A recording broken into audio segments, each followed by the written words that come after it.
My second goal is, how do I get out of the time-intensive dentistry? Because I want to work less. I mean, who doesn't want to work less? Right. If I could work 2 days, 3 days a week and produce the same, then that's what I want to do. If I could do it in 2 days, that's what I want to do. If I can do it in 1 day, that's what I want to do. Yeah.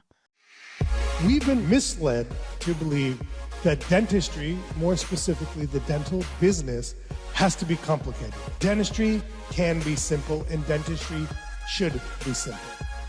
And welcome back. It's another week and another amazing episode of the Dentistry Made Simple podcast. I'm your lovely host, T-Bone, and we're joined by our manly co-host.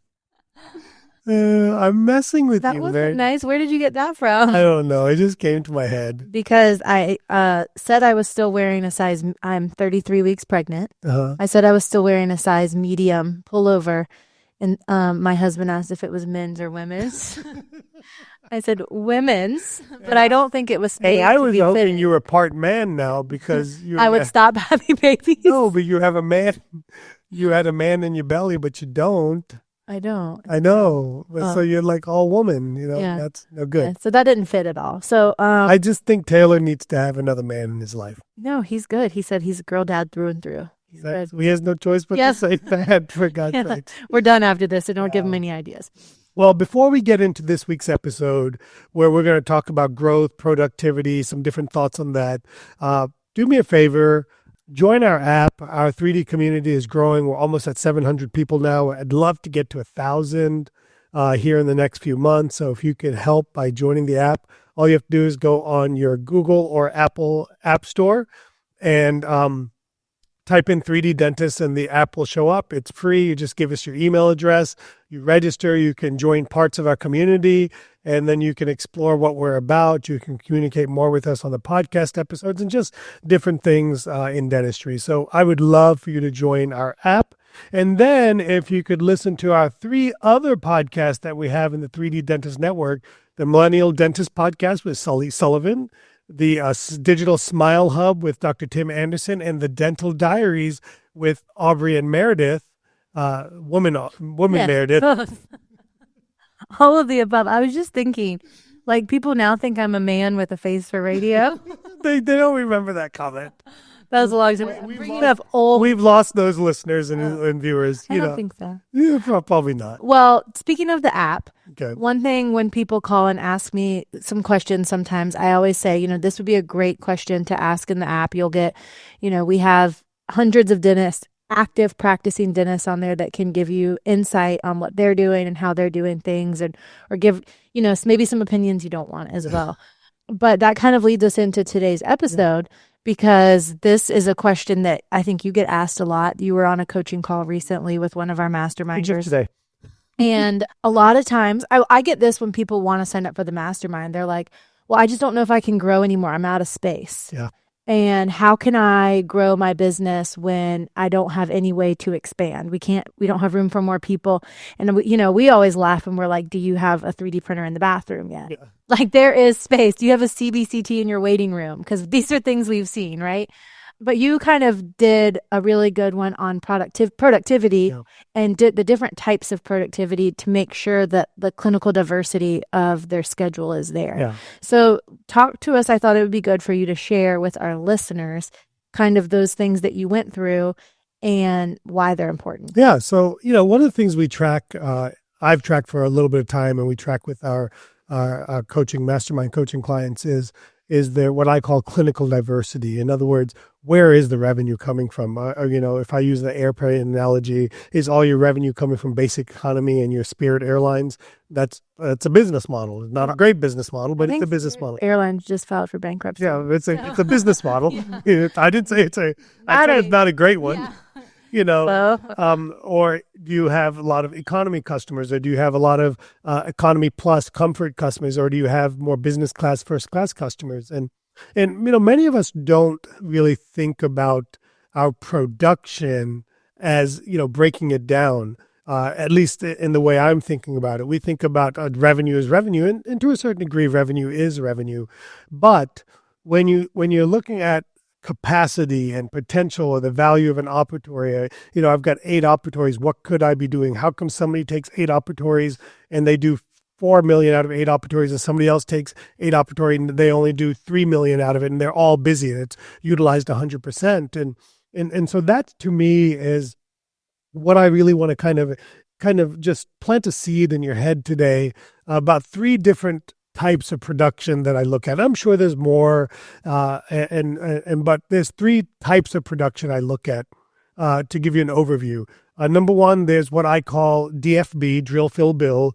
That's your low production, high time intensive. Okay. So in other words, it's time intensive productivity. So in other words, to do that crown, the dentist has to sit there and prep for 30 to 45 minutes, XYZ, or do fillings. And your traditional dental school dentistry is time intensive production. Okay.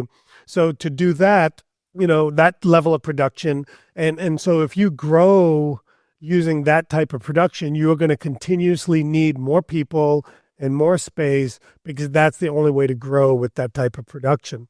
The second type of production I look at, or want you guys to start thinking about, is how do I get high production, low time procedure? So that would be things like implant dentistry, cosmetic dentistry, single visit build-up, root canal build-up crown, something where suddenly, you know what, now I'm combining 2, 3, 4, 5 procedures. Honestly, even larger restorative procedures can be considered in that. That's what we call fewer well-planned visits, and yes to the best dentistry. And then suddenly that now we're talking about, hey, in that same amount of time that I could do a crown, I can now do 2 or 3 dental implants, and the production goes up 2, 3x. And that's basically traditional specialty type of dentistry. And so I want to track that. And then the third type of production that I look at is what I call supervised dentistry. And what I mean there is that's dentistry that requires a dentist license to supervise it, but that's dentistry that can be administered by team members, essentially. And that would be things like, in our practice, a big area is sleep apnea, orthodontics, night guards, whitening, things that a team member can deliver under supervision of the dentist. And that's how, that's another type of production. So if we really look at this, it's what I look at is, how do I get more out of every patient that's in the practice? So in other words, how do I take my 4,000 patients, increase revenue from 3,000 or 4,000 patients without adding more patients to my practice? And you have to go in that kind of that order. You're like, number 1, am I doing specialty type of dentistry? And then number 2, how do I, then the challenge comes in is the dentist has to do all the dentistry and the dentist is not available. So how do I offload this to a team member? And I'm not talking about a traditional EFDA type of scenario where the EFTA comes in and does the filling part of the restoration. They just put the composite in there. And I'm not trying to demean that. I'm just saying that's the part they do.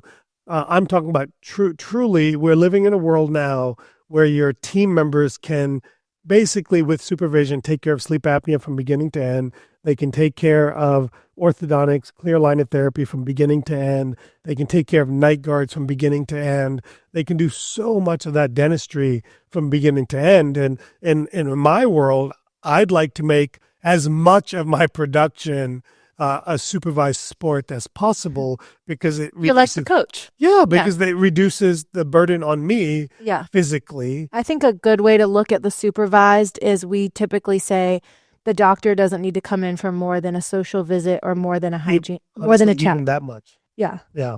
More than a check. Hopefully it's just a social visit every few visits. Yeah.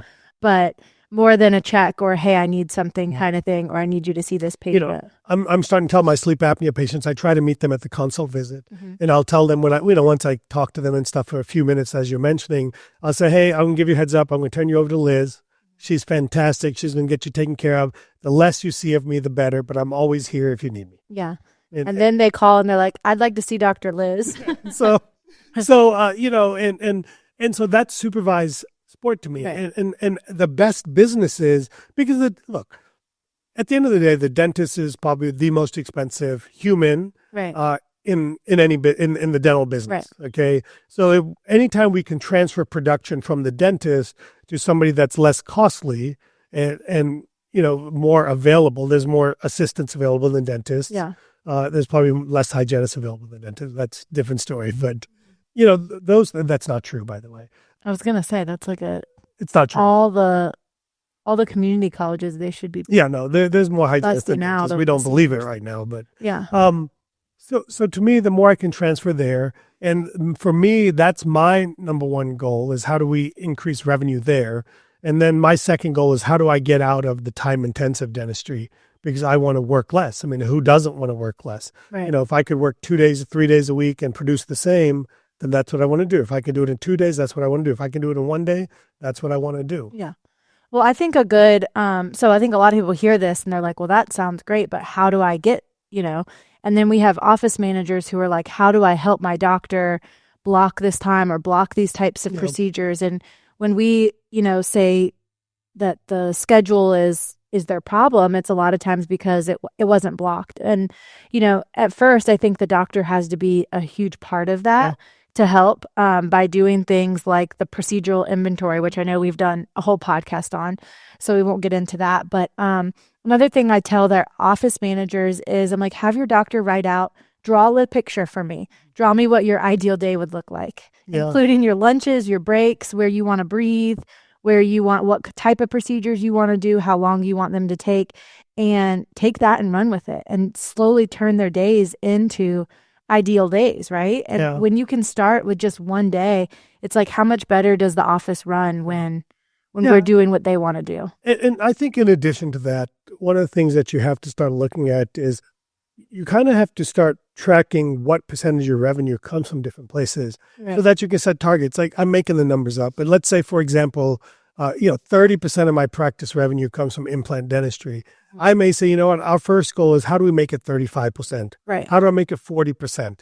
And then we'll slowly chunk away at it. Mm-hmm. And then what will happen is, because implants, for example, are such a high productive procedure with a low time and investment in it, you'll end up having more time available, and then you'll do you'll do some of the other stuff as well, and that's how revenue goes up. Right. It's pretty amazing how that consistently happens. So to me, the clinical diversity section of our tracker, where we track the D1 codes, the different revenue dollar amounts that come out where of it's coming from, where your code. Production is coming from. Yeah, where your practice production is coming from, tells me an amazing story about what kind of dentistry, what kind of practice is. Is it a DFB practice, a drill, fill, bill practice? Is it a specialty procedure type practice? Is it a supervised sport practice? Or a good mix of all of these? Yeah, or all of it. And that then you can't, that's a great point. And in no circumstance am I trying to make a practice just one thing. I believe in a diverse practice. But it also helps you to see where we can help them. Yep. Like, hey, you don't have any supervised. You really can grow without you going out anymore. I see that a lot in the practices we're working with. I see sleep apnea is non-existent in almost all the practices. Ortho is essentially non-existent in all the practices. And so, that's where, as a coach, we can give a treatment plan and then coach to a result. But it starts with creating a target. It starts with, understanding where we're at, understanding where we'd like to go, what's possible, and then coaching to get to that. And that's why that's why we see results in the mastermind program is because we look at data, and because we've lived it and breathed it and done it in our own practice and continue to do it in our own practice, we're able to then coach people to get to that next step. And so, for example, and you've heard us talk about it on the podcast, clear aligner therapy is a initiative for us again in our practice. Right. And we're already seeing that we're going to start, I think we're up to like 4 cases a month at this point. And we were at 0 just 4 or 5 months ago, because what becomes important to me becomes important to them. I got tired of seeing essentially zeros across the board on my ortho column. And so now we want to make it an important part of our practice. Yeah. And that is, to me right now, a better use of our time and energy versus trying to do more fillings and crowns and try to get more new. Frankly speaking, we can't get more patients in through hygiene because we don't have enough room in hygiene for the patients we have already. So we'll start 2025 about upping that goal just a little bit. Yeah. So we'll go and a business plan to get there per month. Yep. And a plan to get there. Well, yeah, I hope this episode helped people to kind of shift the mindset of where their productivity is coming from and where it can come from and other ways to help their practices grow. Yeah. I want to give people logical, practical, how this is, like I always say, the clues are around us. Other businesses are doing this. So for example, again, back to airlines. Not the tile place I went to. Not doing that. If we go back to airlines are squeezing, they're putting more and more premium seats in aircrafts. Right. Because what they're seeing is that's the segment that's growing. That's a segment that's driving not just revenue, but profitability. Okay. And profitability in dentistry is a function of time. If I can do $100 in 10 minutes, or if I can do $100 an hour, I'm more profitable doing the $100 in 10 minutes, obviously. So that's the function in dentistry. It's time. Time is all we sell, time and expertise. And so we have to look at what's happening around us. You look at big box stores. They're starting to go to more premium products because that's where the profitability is. And that's what they keep in store. That's correct. Wow. And if you want the less expensive stuff, just get it online. It'll be drop shipped to you. Yeah. So this is happening all around us. In our motel business, you're seeing more suites. Mm-hmm. Hotels are converting rooms to suites. We're seeing a shift towards a focus on profitability, and that's not a bad thing. Okay. And so I want you to run your practice like a business, and kind of it. So thank you again. If we can help you, 3D Dentist, 3D Business Mastermind, apply. We're booking out into July of 2025 at this point in time.